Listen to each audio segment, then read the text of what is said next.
Hi guys, today I'm here to do Top 5 Wednesday. This was created by Ginger Reads Lainey. I will leave Lainey's channel and the Goodreads group down below. This week's topic is books with hard topics. Most of my books are about mental health. That's kind of what I deal with, and that's what I look for when I buy books. So coming in at number 5 is Furiously Happy. I put this at number 5 because I'm only halfway through this, but this is about Jenny Lawson struggling with her mental health. She suffers from depression.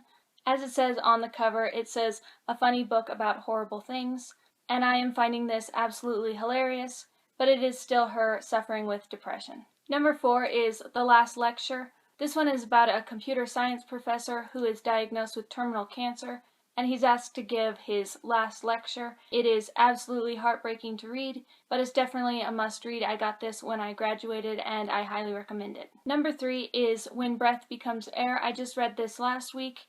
This is also a man that is diagnosed with lung cancer. It's a really short story about him dealing with the fact that he is going to die, and he's a doctor, and he just had a little girl. This one is also really devastating, but I highly recommend reading this. Number 2 is Reasons to Stay Alive by Matt Haig.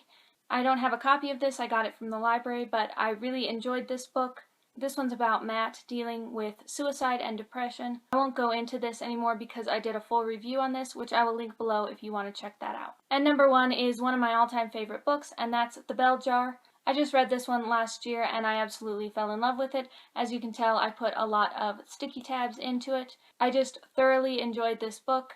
This one is a semi-biographical novel about Sylvia Plath. Sylvia Plath struggled with suicide and depression as well, and eventually ended up killing herself, but this is just a snippet into part of her life in dealing with depression and suicide. Those were my 5 picks for books with hard topics. I had a lot that I could have mentioned. I will leave a link to all of the books that I mentioned down below, and I will see you guys next time. Thanks for watching. Bye!